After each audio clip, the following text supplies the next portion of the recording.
Each Christmas Eve, the village chose a stranger as a sacrifice for prosperity and good harvests. This year, they had chosen her. He insisted he never intended this, that he'd brought her here innocently, and now regretted it. Tears in his eyes, he promised to save her before midnight.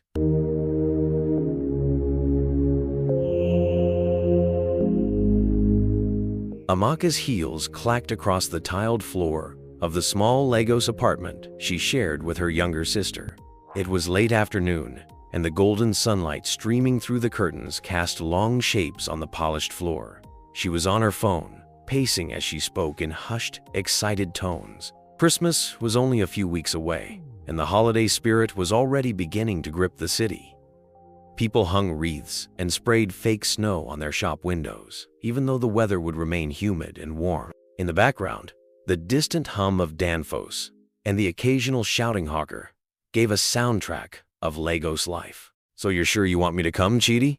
she asked, pressing the phone closer to her ear. She knew the answer, of course. Chidi had invited her repeatedly. He wanted her to see his hometown, the place he'd come from, the dusty old village nestled inland, far from the coastal city's hustle. Amaka had never stepped foot there, and though she considered herself close to Chidi, had been her friend since their university days, she had never imagined spending Christmas anywhere but Lagos. But this year was different.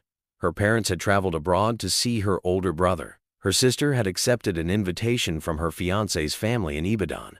Amaka had been left alone with no plans. When Chidi asked her, half joking, if she wanted to come along to his family home for Christmas, she found herself saying yes. She imagined it as an adventure, a chance to leave behind the noisy, crowded city and breathe fresh air. She never guessed that something so simple would change her life forever. "Of course, I'm sure." Chidi's voice crackled over the line, warm and reassuring. "My family will be delighted. I've told them about you many times. Don't worry, you'll have fun. There's the river, lush farmland, and we have special Christmas traditions. You'll love it. Everyone is friendly," he promised. Friendly? Amaka smiled to herself. She'd never known Chidi to exaggerate. If he said everyone would be welcoming, she believed him. Yet, she had a slight unease scratching at the back of her mind. She couldn't put a name to it. A faint feeling that perhaps she was trespassing into a world where she didn't belong. "Great," she said, trying to sound as enthusiastic as possible. "I'll start packing. When do we leave?" "In 2 days," Chidi replied. "Early morning. The trip is long." Amaka ended the call and took a slow breath. 2 days. That left her enough time to gather a few dresses, a pair of sandals, a few long skirts, and maybe a sweater, in case the nights were cooler in the village. She looked out her window and imagined wide open fields, red earth roads, and a quiet place where the stars would be visible at night. It seemed almost magical. She did not know how right and how wrong she would be. They set out before sunrise, squeezing into the old car Chidi had managed to borrow from a cousin. Amaka wore a light yellow dress and strappy sandals. She brought only one medium-sized suitcase and a small handbag. Chidi wore a short-sleeved shirt in a bright pattern and tan trousers. He seemed cheerful, humming to himself as he maneuvered the car through early morning Lagos traffic. The city still had its lights on, as though uncertain whether to surrender to daylight. As they drove beyond the city limits, tall buildings gave way to sparser settlements, then to long stretches of farmland. The road turned bumpier, dust kicking up behind their car. Occasionally, they passed small market towns, clusters of tin-roofed stalls selling fruits and vegetables. Sometimes children waved at their passing car. Amaka, leaning on the window, admired the changing landscape. She felt a kind of excitement welling up. She had never ventured this deep into the countryside. They reached Chidi's family compound, a modest arrangement of mud brick houses, plastered and painted a fading yellow. A mango tree stood in the middle of the courtyard. Chickens pecked at the ground. Over the next few days, Amaka settled in. She helped shell beans and pound yam. In the evenings, Chidi and Amaka would walk around. He showed her the boundaries of the farmland, the old church at the edge of the village, and the small school he attended as a child. Everywhere they went, the air was thick with silence. The nights in Umezi were unbelievably quiet. No car horns, no generators humming, just the distant chirping of crickets and the occasional hoot of an owl. On the third day of her stay, Amaka grew curious about the river. She had glimpsed it from afar, a wide, slow-moving body of water. It reflected the sky so perfectly that she sometimes wondered if the world beneath it was a mirror image of this one. When she asked Chidi about it, he grew strangely quiet. After breakfast, Amaka slipped out of the compound, claiming she wanted a short walk. No one paid attention as she followed a narrow path through thick bushes toward the Idemili River. The wide, calm waters reflected a bright sky, and white egrets stood silently by the reeds. Kneeling, she touched the cool surface and remembered the whispers she'd heard. A yearly sacrifice always a stranger offered to mermaid gods. A sudden rustle made her jump. She thought she glimpsed a half-human, half-fish form beneath the water, but it vanished. Feeling uneasy, she wandered along the deserted bank before returning to the compound. There, Chidi waited, tense. She confronted him. "I know about the sacrifice." Chidi tried to dismiss it as old folklore, but she demanded honesty. Finally, he admitted the truth. Each Christmas Eve, the village chose a stranger as a sacrifice for prosperity and good harvests. This year, they had chosen her. He insisted he never intended this, that he'd brought her here innocently, and now regretted it. Tears in his eyes, he promised to save her before midnight, pleading for her trust. Trembling, uncertain, Amaka agreed. The evening loomed, and fate hovered like a knife's edge. All day, Amaka pretended nothing was wrong, though tension filled the air. The elders hovered, whispering, and Chidi's mother wouldn't meet her eyes. Children passed by, chanting about the river's feast, as if human sacrifice were normal. At dusk, the village prepared for Christmas Eve celebrations: drums, roasted goat, and flowers. Yet Amaka knew what lay beneath.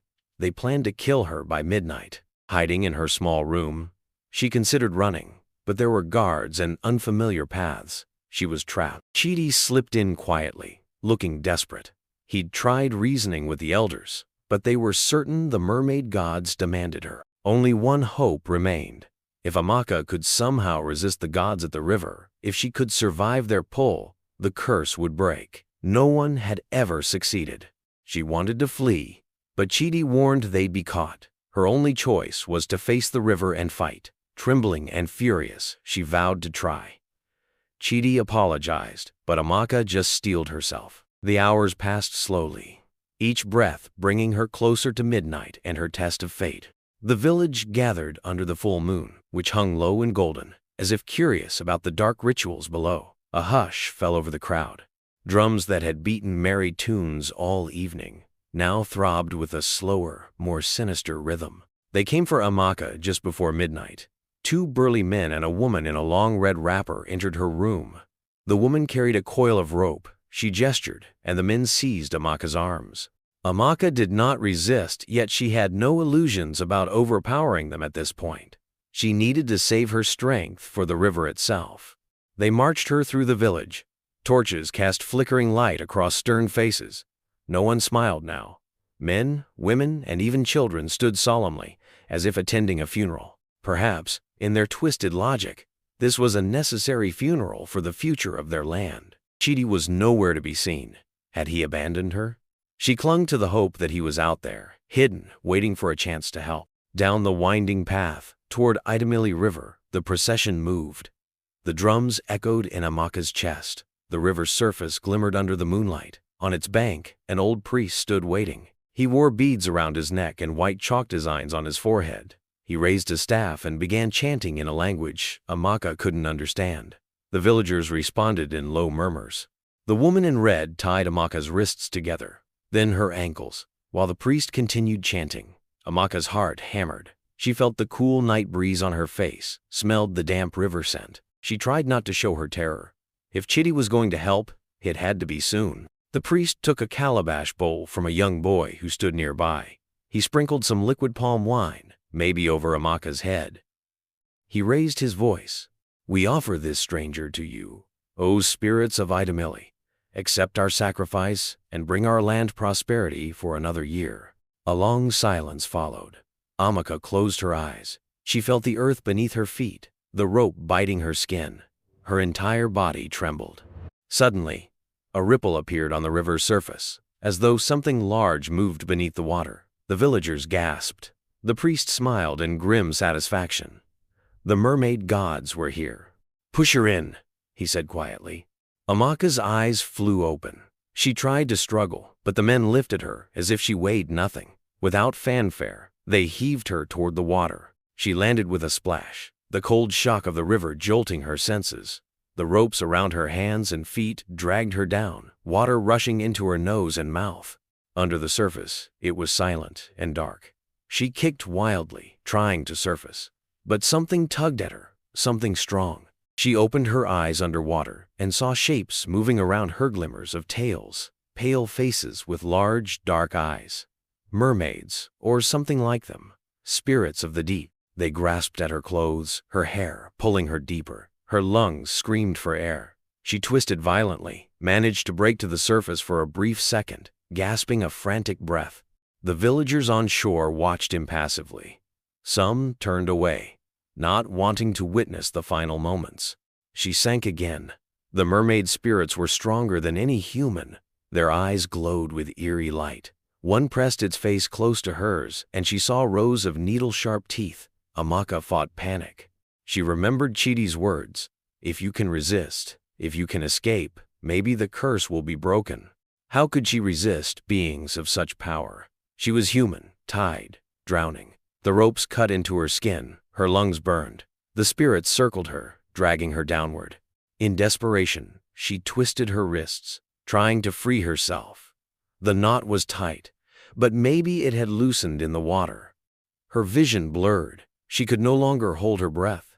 The mermaid beings tightened their grip. She was losing strength. Through the haze, she thought she saw a shadow at the riverbank, a figure diving into the water. It must be Chidi, risking his life. But how could he help against gods? With renewed desperation, Amaka wrenched her wrists. Something gave the rope slip slightly. She pulled harder, ignoring the pain. She freed one hand. Air. She needed air. A mermaid lunged, its claws grazing her shoulder. She kicked out with her bound feet, making contact. It hissed soundlessly, bubbles streaming from its mouth. In that moment, she tore at the ropes around her ankles, nails scraping the fibers. She got a finger under the rope and pulled. It loosened. The spirits swirled around her, confused. They had not expected resistance. Another figure suddenly appeared, Chidi, swimming down, striking at one of them with a piece of sharpened wood. The spirit recoiled, giving Amaka a moment to kick toward the surface. She burst up, gulping air. On the shore, the villagers watched, stunned. The priest shouted something, disbelief in his voice. Amaka swam clumsily toward the bank, expecting a hand to help her up. But no one moved. They stood as if turned to stone. Chidi surfaced beside her. "Come," he gasped, dragging her toward a shallow area. The mermaid spirits broke the surface behind them, shrieking in voices that sounded like rushing water and breaking shells. Amaka scrambled onto land, coughing and trembling. She was alive. The sacrifice had failed. She had escaped.